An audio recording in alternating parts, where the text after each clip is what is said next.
All right. Good evening. The time is now 5 o'clock on October 2nd, and it is time to call the Public Safety Committee meeting to order. Thank you all for attending. Dana,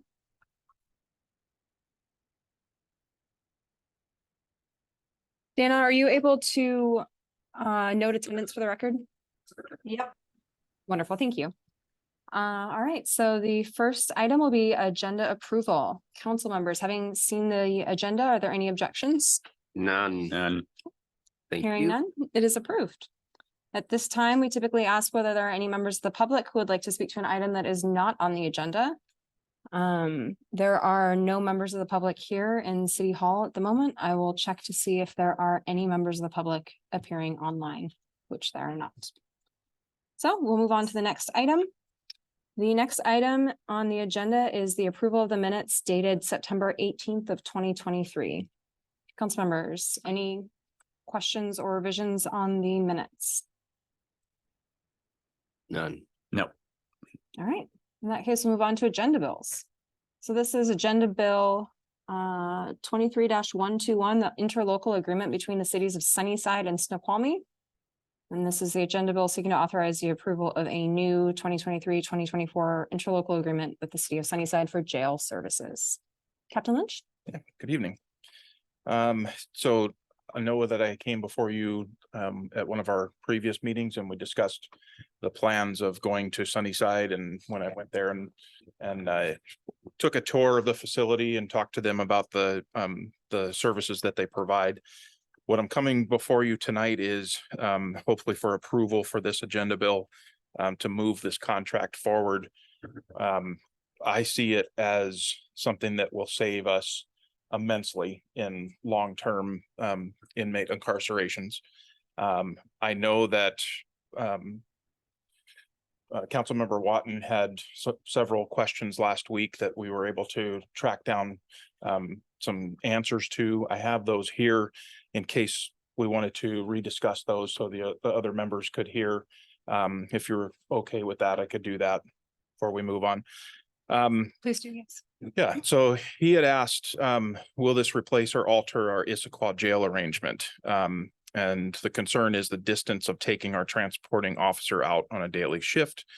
I do believe that you mentioned the possibility of having a chain bus, which is that's exactly what it's called, put them on the chain, for a lack of better words, to help transport inmates.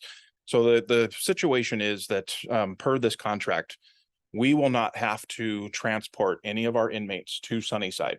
So they will be in one of our two jails here on the west side of the mountains. They will go to court and they will be sentenced to whatever sentence the judge gives them. And then we will put in a request that on the following Friday, Sunnyside Jail, as they make their way around the west side of the mountains, goes to our jail and picks up our person that we want taken back over there. We contact the court prior to that and we let them know that we have one that's going to be transferred, and we can get the judge to issue a transfer order, which as soon as we hand that over, the jail hands that over to the Sunnyside corrections officer when they're picking our inmate up. That becomes our word. So we don't have to go over there. We don't have to be in person to book them. So I hope that answered that question for you. Councilman Benson. Just quick follow-up. Sure. Is that, and that there's no added fee for that transport? That's just part of their first day's rent in the in the jail. Okay. There's no added fee. They do this once a week. They go around to several different jails on the west side of the mountains and bring people back every week. So the level of service for inmates per corrections officers, we spoke to the sergeant that is in charge of the jail, their admin sergeant. So inmates are in pods. Those pods are 1 to 16 inmates. And then usually there's 65 inmates is what they're running. The day shift has an average of 5 officers. Night shift is 1.5 officers on average, plus a 24-hour manned control room located in the center of the horseshoe layout. So when I went there, they have this control room that also is their 911 dispatch center for the county. And then it's in a horseshoe type of situation where the pods are right out in front. So those people are looking into those pods 24 hours a day to make sure that everything is under control. The levels of detainment, misdemeanor through felonies, we hold all ranges up to felonies awaiting sentencing and are generally assigned general housing due to pod layouts.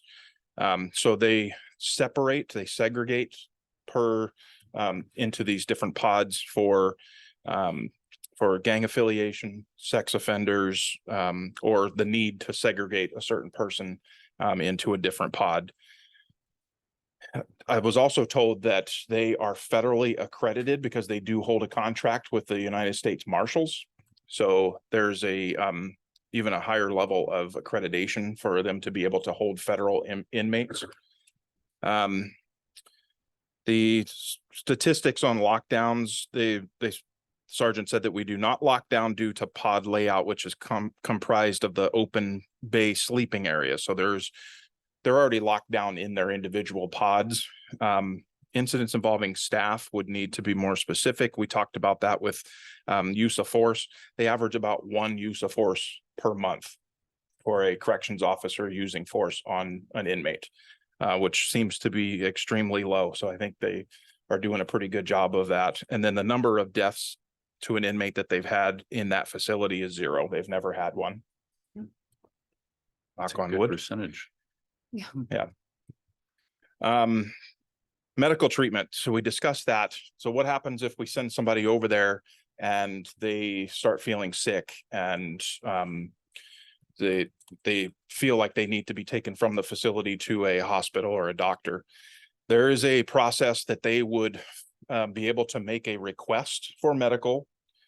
If the corrections officers and the nurse on staff deem it to be an emergency, they will call the fire department and they will transport with one of their officers accompanying to a hospital for an emergent situation. They would let us know after the fact. They're not going to wait for us to say yes or no. It's an emergency, so they're going to provide the medical service. If this is not an emergency, say this is a bad tooth, my lower back is tweaked and it's hurting and I want to go to the doctor, they would contact the Snoqualmie Police Department and they would give us the facts and we would talk to their medical staff to get their view of this. And we either say yes or no to having them seen by a dentist or whatever doctor they need to be seen by. If we say no, we decline to have them transported on our money, the inmate is allowed to once again make another request and pay it for the medical on their own dime. So the facility will work with them to get Medicaid or some sort of government subsidized medical insurance for them.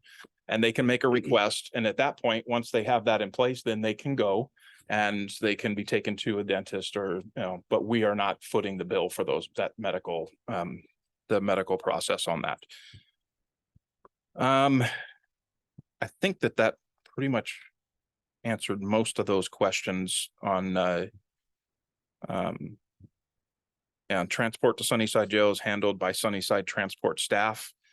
If the inmate is sentenced to more than 14 days, they are requesting that we not send anybody over with less than 30 days to make it, an even trade on their part. They're wanting people that are at least 30 days confinement. And then Sunnyside provides a Greyhound bus ticket to those inmates that are released back to the nearest bus station to their contract agency. So they would pay for that. That's part of the money that they are taking from the daily housing fee. So we don't have to pay for that extra.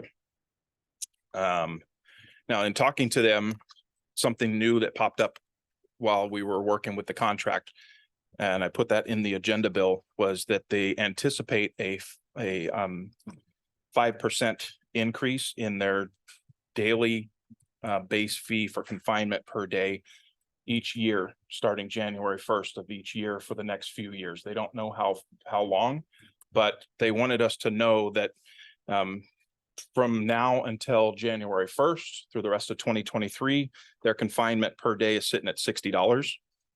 But then in on January 1 for the year 2024, it goes up $3 to $63. So the savings, as we sit right now, we have 7 inmates that qualify for this. If by chance they had 7 beds and they agreed to take all 7, you can see the approximate savings would be approximately $56,000 by sending them east of the mountains instead of keeping them here in one of our 2. So most likely they won't be able to take all 7, but at least they would be able to take maybe 2 or 3, which would be a help. If I have any more questions, maybe I could help with that, but that is the end of my presentation on this contract. Okay. I had a couple questions. I don't know if there are any more. So in its paragraph, I think 18, it talks about the retaking of inmates. And it says, upon request from Sunnyside, the city shall at its expense retake any city inmate within 36 hours after receipt of such a request. My question is whether, first of all, 36 hours is somewhat standard. And then 2, whether that would give us enough time to find them housing somewhere else. And if not, what we would do. Yes, I believe 36 hours is extremely reasonable. Okay. So if they call and say, okay, this guy has been out of control, we can't handle him anymore. There's something going on where, they have an influx of COVID and we got to get people out of here. 36 hours is enough time for us to schedule someone to go over there to pick the inmate up. And bringing them back over here would be, we'd fall back to our original jail contracts that we have. If we could take them to Issaquah, we would. And if they're full, then we would go somewhere else. We'd go to SCORE. Okay. And then God forbid they're full, we have to go to King County and pay the extra money. But those are the options that we have. Okay. But you don't anticipate that time constraint being too difficult? No. And in talking to other chiefs that are west of the mountains that have entered into this agreement recently, they have not had to go pick anybody up. Okay. Thank you. And then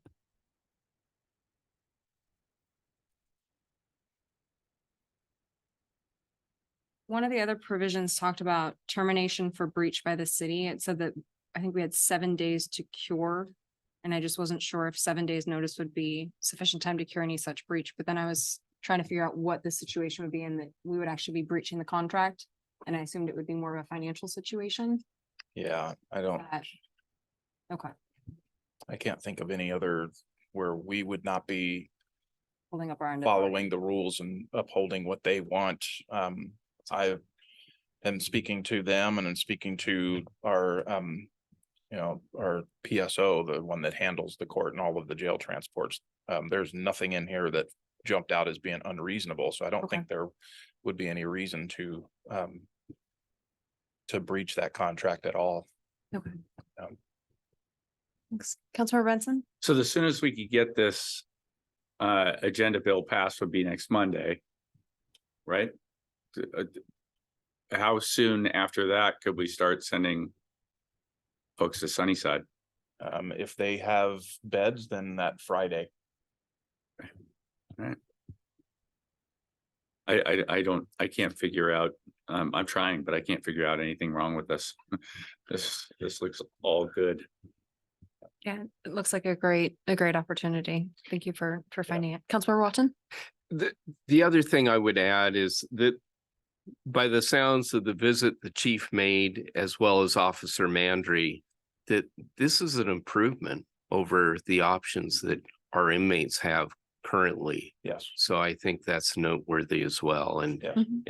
the care in their health is certainly seems to be kind of top notch. Yeah. So thank you for doing the legwork on this. You're welcome. All right. Okay. Wonderful. Thank you. Oh, I did have one more question. Are there any laws in place in Snoqualmie about who can officiate a football game, or will they literally let anybody do it? Literally anybody. Anyone? Yes. Okay. All right. Okay. Was favorable. Yeah. It was favorable. Council members, are you agreeable to having it put on consent? I would prefer to have it on the agenda and not on consent, just so that they have the opportunity to hear of the improved situation. Councilmember Benson? I would prefer consent and have the chair speak to it. You know, personally, I mean, but I mean, this is I think this is a no brainer. I don't know if but you want to let everybody know about this new. Go ahead. Councilmember Watson? But under consent, our chair wouldn't have the opportunity, whereas if it's on the agenda, then the chair does. Right, but our have an chair would be able to do like a public safety report and explain it. after the fact. Yeah. I know that there have been comments on council lately about not putting things, or I guess choosing to keep them off the consent agenda just to tell the story. And I don't know if we'll get pushback from that. I am fine with either. Okay. I've just been hearing the same sentiment that Yeah. folks want the consent agenda or the consent longer and the ones that we discussed shorter, but I am absolutely fine with either. Do you anticipate attending on Monday or not? I will be. Are you sure? I promise. Okay. It'll be okay. Just make sure she's all right with that. All right, in that case, Councilmember Watson, I'll leave it up to you. Not on consent, please. All right, in that case, not on consent, and we'll go on to the discussion items. So the next item up is the KCFCA Meritorious Award. So we have some more good news. This guy. That one was more just a placeholder on there, just as a reminder that we will be doing a presentation for one of our volunteers, Robert Angrisano. He received the Meritorious Award from the King County Fire Chiefs at a conference in September. And so we're going to bring it forward to the council meeting just to bring him up in front, just to show his medal. And there's a little blurb I'm going to speak on it. So that was all that one was just there for just as a reminder. Wonderful. All right, in that case, if there are no questions, then we'll move on to the Fire Strategic Plan Workshop Planning. So just to follow up on what was discussed at the council meeting, sounds like we need to try and put together some dates as to when we want to do it. Looking at options, if we wanted to try and have it done before the end of October, which I believe was what came out of the council meeting, I think we'll have to do it on 2 different weeknights just to try and make sure we have enough time, schedule 2 weeknights. And then if we don't need the second one, we could always cancel it. If we try to do it on a Saturday or a Sunday in October, I just don't think there was time that we'd be able to get myself or other key members there. So that would have to, if we want to do it all at one shot, like on a Saturday, that would probably have to wait till November to get it done. So looking at, and I have no idea what other council committees you're involved with. I just put down some potential day, really, I was just looking at either a Tuesday or a Thursday in October to try and get it done. So I wasn't sure what other council committees you're involved with, whether a Tuesday or a Thursday would work. But probably, looking at one of those Tuesdays or Thursdays in the teens. So like the 17th, that week there of like the 17th or the 18th, 19th, or then it would also, the second date would be that last week in October. So, in the 25th, 26th, 27th range, whether it's a Tuesday or a Thursday. Tuesday or Thursday night. Wednesday could possibly, that second meeting could be a Wednesday too, just not that first Wednesday, just because I have to be at drill for the volunteers, flu shots and all that kind of good stuff. The other benefit that we talked about too was having, or in terms of splitting it over 2 days, is if there were questions or additional information that was needed, we'd have the opportunity to have basically the time to gather that up and have additional questions come up and things like that, and have the additional information at the time. That way it gives folks a chance to really think about it after the discussion and see if there's anything else that needs to be addressed. So, Councilmember Benson? I know Wednesdays are difficult for me. But Thursdays are, I can do any Thursday, and Tuesdays would be good. Like next Tuesday or 2 weeks after that, there aren't committee meetings on those evenings, for whatever that's worth. Yeah. But depending on what time you wanted to do the meeting, you know, I know that I have a committee meeting at 5 o'clock on Tuesdays, but I don't know what your schedule is. Okay, we can work with that. I also, it's difficult for me to do Wednesdays as well. Wednesday's out. So, Thursdays are good. Okay, Yeah. maybe I don't think I could get everything together by next week. So maybe we look at the Thursdays. So that would be Thursday, the 19th, and then that would be Thursday, the 19th and Thursday, the 26th. And of course, I can send those out, and then, you know, because I'm kind of thinking I'm going to want to have a representative from the volunteers there, a representative from the career staff. I could send out those as potential days just to make sure that that's kind of going to kind of work for everybody, or we can, I actually can't do the 19th. okay, Does that work? I can't do the 19th. You can't do the 19th? Yeah, but we can set out a Google poll or whatnot once we figure out, now that we've kind of figured out with what days work the Okay. best, I guess. yeah, I can take care of that tomorrow. I can send out a doodle poll to see when people are available, either a Tuesday or Thursday in the next couple weeks in October. I remember this was really important for us to get done quickly Yeah. because we wanted to get it done before the calendar year was over. Is that correct? Correct. And get it voted on before we lost too many. We wanted to get it done. Actually, no, we wanted to get it done before the election was certified, Certified, right? yeah. Yeah. So So it must be done by the end of the calendar year, and it would certainly be nice to have everybody that's currently on council get a chance to vote on that, so that we're not trying to get somebody, else up to speed. right. So I think that would be great, but it definitely has to be done by the end of the year. Okay. Well, then Yeah, I think it'll come down to whether we can get some Tuesdays and Thursdays in there before, because we would have to have it done by the end of October to be able to take it to be able to provide what we came up with it to the council at the meeting, at the early November meeting, to then be voted on at that last one before the certification, before we lose before some of the council members are put on pause. Because of the elections. So that's why we're trying. So I think it just really is going to come down to whether we can make that. I mean, for accreditation, we don't have to have it done by the time the election. It just has to be done by the end of the year. I think it's probably just going to depend on timing, whether we can get it in before that November 20th timeframe.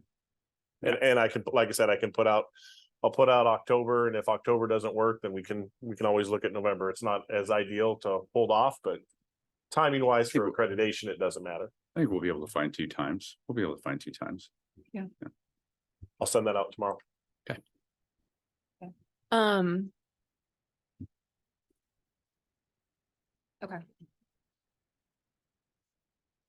All right. So the next item up is the council priority tracker.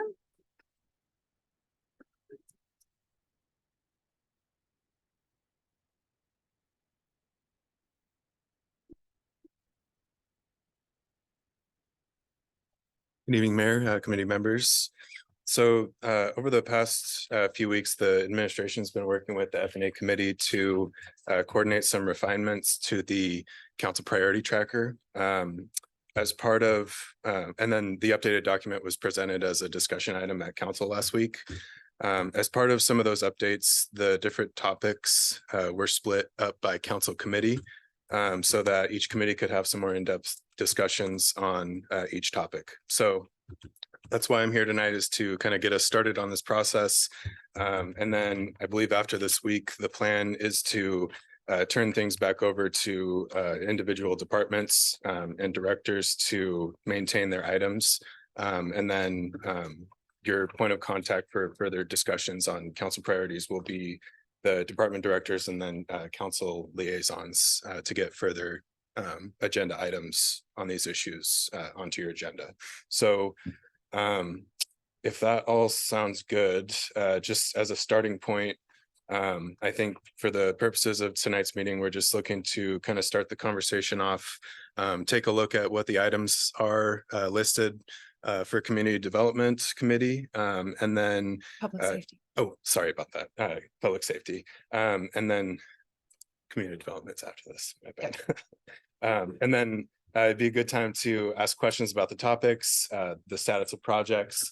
And then if we've missed anything, we can have a time to propose some new topics, if there's things that aren't included that you'd like to see included on the list.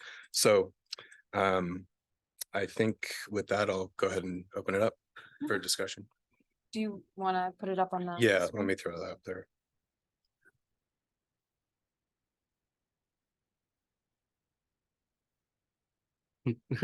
I knew it was public Can safety, you, can sorry. you blow it up for those of us with aging eyes? Okay. So I guess we can just, yeah, it's not very Perfect. amenable to look at the Yeah, full that's document here, perfect. but Yeah. Thank you.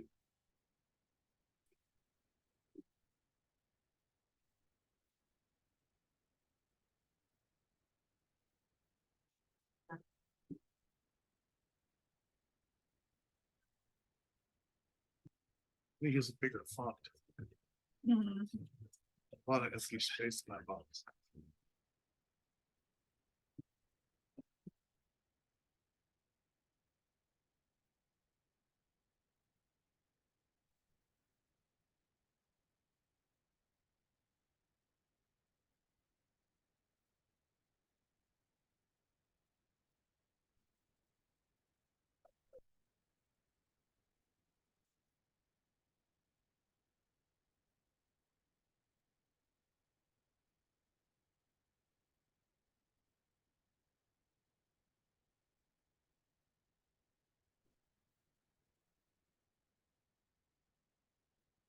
So is the thought, at least for right now, just getting these generally on the calendar or? I think, so the document itself is just intended to be kind of a high level overview just on any sort of topic or project initiative that relates to your council priorities. There may be some of these items that require more discussion than others. So I think I suppose I'd appreciate some input from the administration as well, but I think for the purposes of tonight's discussion, we can kind of just talk about what's on the list, if there are any additional things that we want to add, and then we can start planning out maybe some further updates to the committee or council as a whole as well, unless there are any different thoughts. Councilor Metzen? Yeah, one thought that I had is a lot of these are like really, they're big issues, and I think some of our priorities need to be things that aren't quite, I don't know that that's the way our citizens experience public safety issues. You know, like if there's an issue with parking on your street that doesn't seem to go away, then you experience that as the biggest public safety problem. And I'd love to figure out a way that we could have those kinds of issues represented on our priority tracker, because those do need to be priorities as well. If that makes sense. And it's possible that I'm not thinking properly about what the priority tracker is about. But as far as what I see as priorities, I think that when those issues come up, they become really important priorities to the citizens involved. Councilor Watson? Thank you, Chair. I would agree, which is kind of puzzling to me. It happens. Yeah. But and I don't want to prioritize one department over the other. It's like each of them have their own priorities. And I would agree. I think there are some things that cut as near term, or things that are more doable that people can say, yep, they checked off 3 of the 5. there are other things that are so massive that if we just put it down here, it'll look like we're making no progress at all, when in fact we are. So I guess I'd like to see this broken out for fire department. And what are the things that we can have impact from? And that's where the chiefs come into play to say, okay, we can do the evaluation of fees for transport, for instance, and that's, you know, doable in 6 months. Other things, it's going to be a lot longer. So I think long-term, short-term, we need to be a little more strategic about that. But we also need wins. We need things to say, okay, easy done, easy done, easy done. Like parking might be easy done, might not be. And I think the other one is each of them have a regional involvement. So it's not just limited to police, but as fire, how do we interact with other departments so that we are being efficient with our limited tax dollars? So that's everything rattling around in my mind. Chief Bailey has an answer in the back for all of it.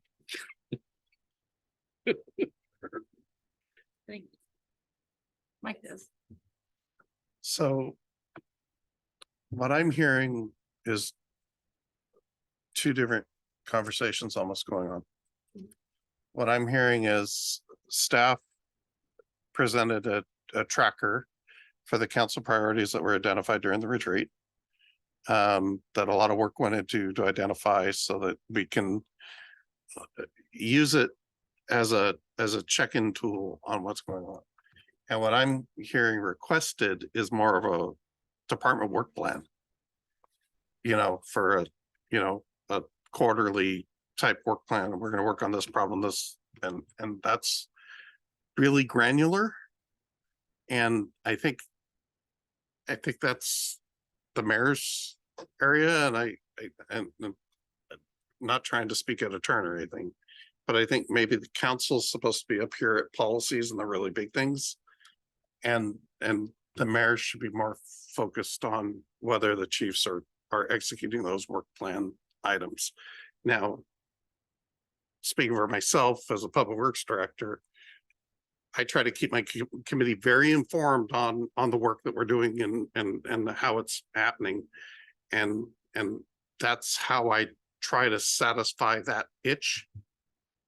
But the other thing I'll bring up, speaking as a public works director, but I kind of have the biggest department in the city at this point, is we are all strapped for time and staff, and we have meetings and everything else. So generating work for the purpose of generating work isn't moving that ball any further down the field towards the goalposts. So we've got to be careful that we're not doing that too. Now, how far did I miss the mark? Councilmember Benson? I don't think you missed the mark at all. Again, I want to make sure that I'm thinking about this document in the right way and this tool in the right way. But at the same time, if a citizen is saying traffic is a nightmare on my street, parking is impossible, and I say, well, we're really working hard on evaluating the fee for transport program right now. That's not going to feel very responsive to that citizen who's experiencing a real problem. And I mean, we know when our citizens are experiencing real problems, we address it. You did a fantastic job with that during the repaving of the parkway. There were some issues that came up, and they were immediately recognized. The citizens were heard, and they were dealt with. And that's just the kind of thing that I want to be able to. I want to understand what this document is for, and also figure out how that fits in, because that's really important. And some of these issues that have come up, I haven't necessarily seen forward progress on them, and I'd like to know how to track that. And the parking on Frontier is one that jumps to mind, because I know that was a big issue for a lot of folks. I haven't yet heard what our plan is for addressing that. And I don't see it on here.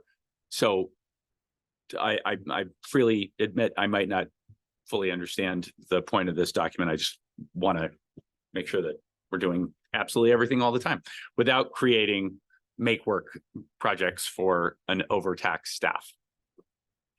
That's what we're watching as your hand up. Yes, it is. Thank you for recognizing that. So I guess my muddleness is this. If I look at council priorities, the number one priority is evaluation of fee for transport program. The number two is alternative fire department. I'm not sure that those are necessarily the top priority and on down. So I guess that's the other question. Are these in a particular order, or were all these things just thrown up against the wall and now we get to choose? And there's only so many priorities that we can have. And we're just saying, okay, administration, departments, and council, we're all on the same page on these three items as top, and then these other 7 are kind of nice things to address, but not necessarily the front of the stove sort of things that we need to address right now. So it was my understanding that the council priorities were the encourage economic vibrancy, the bolster neighborhood livability, as you go across the top of it and look down that way, Mhm. invest in transportation infrastructure. And that the topics that fall under each of the council priority, like under each of the topics, were the ways that the administration was working on those things as they relate to public safety. So when I looked at the document, I looked at it in a different way. And that Those these are were the kind of- topics that we developed. Yeah. Through that Mhm. process. Okay. But so that was a way of addressing where our council priorities were as they look across each of the different departments.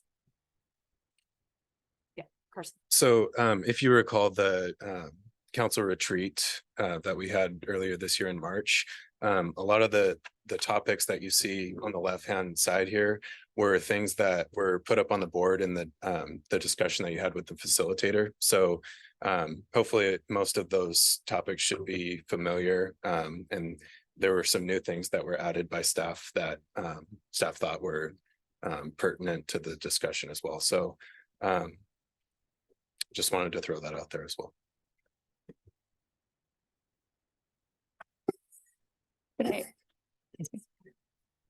But it's returned to each of the council committees so that you can review it and determine from your council committee what you are going to work on. And so a lot of this stuff, we have city staff that's already working on it, but if there's other priorities that you want to do or topics you want to do, they can easily be added. But as long as, like, I'm not sure what's happening with the crosswalk or the parking, I think at some point we kind of came to figure out what we weren't going to do. So I'm not sure how it ended, but if that's something you want to continue tracking, then you probably could, but then that gets, it just depends if you're planning on working on it or not, right? Yeah.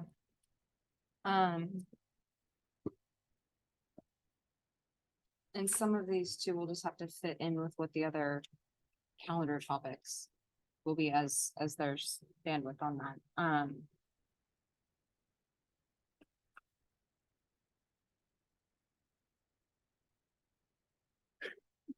Director. I'm sorry? The director has input. Yes. Sorry, Chair.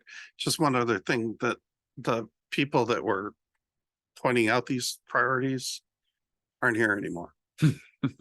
So priorities may be different for Chief Bailey than they were for Chief Carrera. Yes. Reading the same tea leaves, they may get a different answer. So I just want to bring that up. It's also an interesting spot that we find ourselves in as well as things go forward and, we're looking to fill positions as well. It's kind of an interesting time to try to move forward with this when there may be a lot of things that are shifting. Right. Councilor Benson. But the idea is the format is useful. Mhm. Even if we, even if we end up changing the topics, the format of this is useful for tracking what we want to focus on. And it may be a good starting point for us to say, well, what are actual priorities on the Public Safety Committee. Mhm. And if there are things that aren't on here, then the three of us need to talk about that. Councilor Watson. The other thing that comes to mind is some of these may be simply policy changes. And other things may be within a budget. And other things that are outside of the budget. Mhm. And so there's, and I'm sorry for the granularity to it, but that may dictate the order or the priorities of this list. Yeah. And you can almost break it out. These are just policy only. These are within the budget. And these are the things that are going to be like next biennium. Because they're going to have their own cadence as far as length of time, doability, all that. Yes. Sorry, one more time. My intention tomorrow with my committee is to not necessarily use the word challenge them, but challenge them to help me focus this in over the next few months. So when it comes time to start developing the next budget and it comes time for the next retreat, we're a lot sharper focused than we were at the last one, where we spent many hours just trying to get the feel of the land.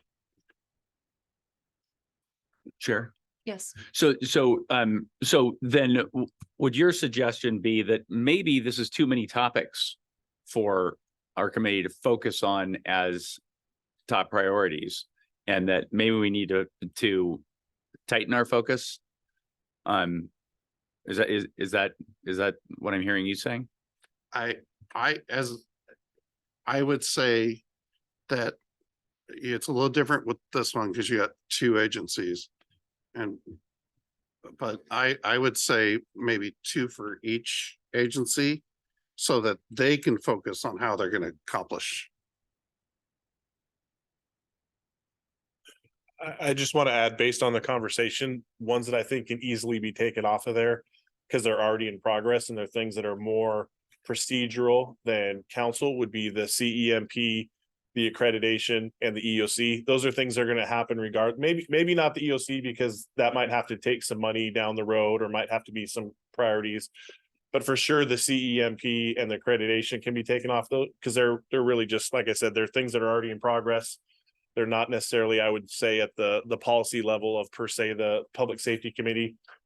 So I think those could easily be removed. I just wanted to mention that. The other stuff that's on there for fire, the ambulance transport fees, looking at the fire department, probably staffing, service models. Those are definitely high reaching things that we're going to have to talk about. But I think those are kind of an easy way to draw the line, at least for fire, based on what I have on there. The question that I have for you then, though, is that I know that we're going through the accreditation, the EOC and the CEMP, that I assume would be taking up the majority of your time from here to the end of the year, right? It is, yes. So would we even be able to consider the other two items, or would that need to be pushed then to the new year anyway? In just speaking for me from a work standpoint, I would think that the ambulance transport fees is something that's going to have to be pushed off till next year, more than likely, because it will be probably tied into maybe some different ways that we might need to be looking at staffing or capabilities of the fire department. So those would probably have to be pushed off, until those are probably 2024 things to look at, not necessarily 23, other than the strategic plan, which might also give us some direction as to where we want to go. But I would say I'm pretty busy right now with the CEMP and the accreditation, trying to get that all wrapped up.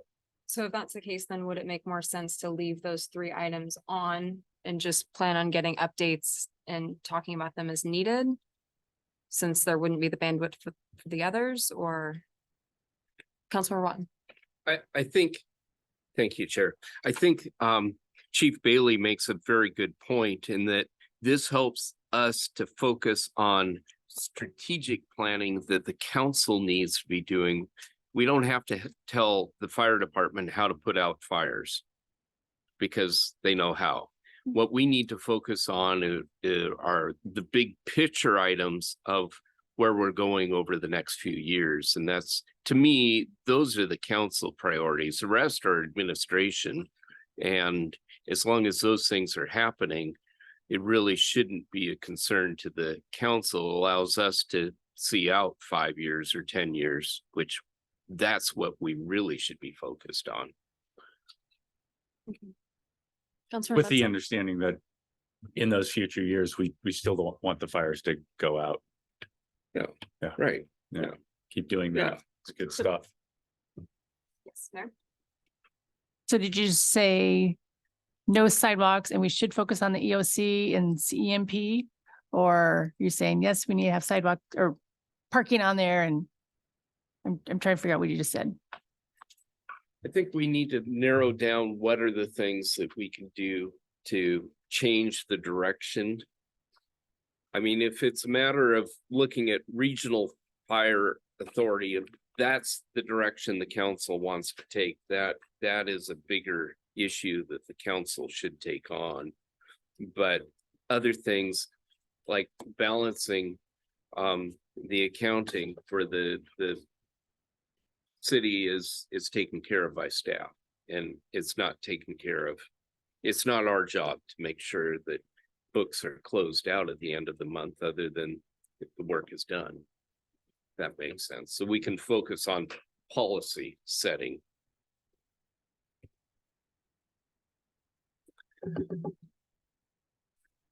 So then I guess what is it that you're recommending that staff do on this going forward then? I'm trying to figure out where we leave the conversation, because I understand what you're saying, but I think that they need additional direction.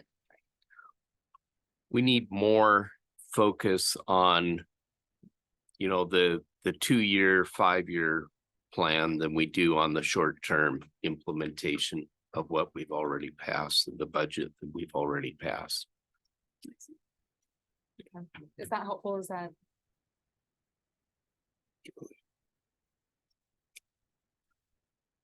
Yes? Yeah, I think so. So for instance, you know, the Emergency Operations Center, you know, that should stay on, right? Because that's something we need to develop. That's very important in having, I mean, we actually have a center, but it needs to be, we need more support and implement certain things. So that would be something that should stay on there. So that would also be policy and strategic. So maybe we change the date, because it shows 2024. So as long as it shows the correct information on there. Okay. Yes, Councilmember Washington. So I would include police hiring process also is something that's already being addressed, and that it doesn't necessarily need the oversight of the council unless the police chief has any other take on it. Okay. Yeah, Councilmember I that's you know, I don't know how to articulate what I'm thinking, but yeah, that's a great example of I'm not gonna be able to tell Interim Chief Lynch how to hire cops. He knows how to do that better than anybody here, and I want to make sure that it's happening, you know, and if we go for 6 months and there's no forward progress on hiring new officers, well, then yeah, I'm gonna have something to say about that. But it doesn't feel like as much of a priority to me if it's already being taken care of by the people who know how to do it in the best possible way. But the part that I can't seem to articulate properly, that's not true. I can't articulate any of it, but the part that I'm trying to articulate and failing completely at is this idea that things do come up that have real impact on the lives of our citizens. And when they do, that is the most important thing for them. And we have to address that. And so when we see something that comes up and there's a lot of emotion about it and a lot of angst from the people that live in the city, I want to know that we're doing something about that. You know, I want to know what, and you know, and I keep on bringing up the parking situation just because I have no idea where we're at on that. We talked about that. We had citizens in here talking about their experience with it. And then I haven't heard an update on that since. That causes me angst to know, well, you know, this problem was articulated and we haven't addressed it. And I have a priority tracker that doesn't include that. And I understand it's not supposed to include it. It didn't come up back in March when we were coming up with all these things. So there's no reason that it would be on here. But going forward, since we're going to edit this, I think that there needs to be some kind of ability for us to make a priority of something that is emergent and meaningful and important to citizens that just arises. And I think we need to be on the lookout for that kind of thing. And I think we need to be able to address it and really solve it like you did with the traffic on the Parkway. You know, that was a real problem. A lot of people were very angry and it was immediately solved. That's, you know, it wouldn't go on a tracker because it was taken care of so quickly it couldn't get on a tracker. And, you know, ideally that's the way those things always go. But as we have something like that and it goes months and we're not seeing, you know, what the solution was, that's when I get anxious. If it's helpful, Captain Lynch and I did meet last. Well, you week to didn't talk tell about me parking. anything. If that is helpful, but yes, we can also put that on an upcoming discussion item as well. And anytime you have an issue like that, feel free to send it Yeah. out and we'll get it on the next agenda to make sure that it is getting raised. as well. I'm speaking more to the phenomenon because it's not going to be just one thing. It's going to be something that happens. I mean, that's the way a city is. There's a bunch of different people that live here. So stuff happens. All right. Is there anything further on this topic? Is your hand up or not? Councilmember Watson. Me again. Thank you. I think there are probably some issues that show up on multiple committees that we need to address too. And it may go back to like Captain Lynch's challenges with hiring, but we also see that in public works and you know, there are some common themes that I think that the council does need to chime in and maybe it's under a generic heading as well. And I just throw that out. I don't want us to overlook it. And I think to Councilmember Benson's point is when citizens have an issue, and this is an easy thing to solve, it's kind of random and haphazard how that message gets through, because I get random things like the tree that needs to be, you know, taken down in front of my house that's on city property, and they send it to the council members. And it's like, I don't have a chainsaw. So I think that we can improve how we get feedback from our citizens. And it's not that big of a thing, but it should be a priority for the council to address, just to give direction and scope to the administration. And it will help people feel like we're listening and caring. And I think there's a bit of a disconnect right now. So just out there for discussion. I'll get you a chainsaw. For what it's worth, I emailed with her and put her in contact with Phil for additional resources, but that too, yes. And it's helpful when we do get emails directly. All right. So if there's nothing further, then we can go ahead and move on to the update on hiring. 5 minutes. Yeah, we're running out of time. You guys talked way too much on that last one. Keep this short so we don't run over. So this is a topic that I could talk for probably 2 hours because I'm so proud of what we've done in the last 3 months to try to turn around the hiring process. To give you an update on where we stand, I am filling the interim chief spot. There is an unoccupied captain spot, which I'm doing that job as well. We have 4 police sergeants that are filled. We have 1 admin sergeant spot that is not filled. We have a school resource officer And as of October 10th, we will have a detective. That was one of the things that, was on that list that we just spoke about, was to doing background investigations in-house. On the 10th, he is going to start doing 2 backgrounds. So I've already got 2 candidates that are going to be assigned to him. We are slotted for 16 patrol officers as we sit right now. We have 14 filled and 2 unoccupied. Now, that number changes drastically when we go to deployable. Who can we throw in uniforms and in cars right now? That number drops to from a total of 16 officers and 4 police sergeants, it goes down to 13 total, which means we're down 7. Those positions are in the academy. Those positions are assigned to field training officers right now and are working through their post-academy training. And then we have a couple that we have hired in the last couple of weeks that are now waiting to start, and their names have already been put to the academy. So the clock is going on their when they can go to the academy. So this is something that, has been a long time in the making. Just since July, we've hired 2 laterals. We brought Dave Doucette back, and he's considered a lateral. And then we have one that came from State Patrol Fish and Wildlife that is now on the road, Marcus Sanchez, and he's completed his training. So you see him out wandering around. And then we've hired the 2 entry levels that will start, one in October and one in December. So that basically, in a nutshell, we went from anywhere from 5 to 6 month hiring time to hiring one of our entry levels in 32 days. So this was something that was a top priority the day that I took over this spot.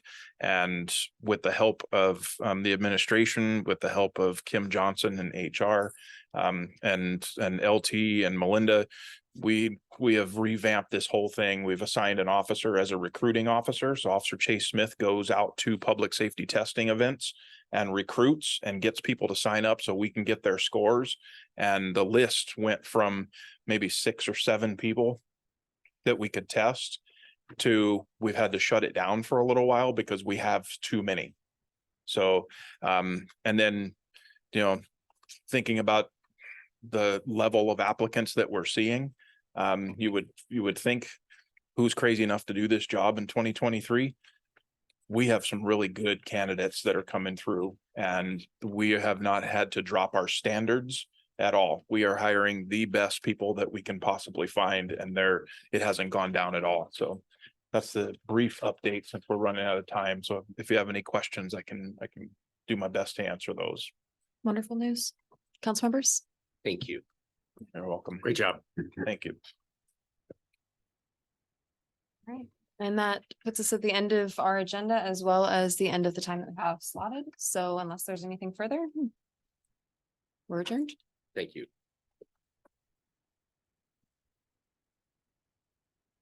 Next.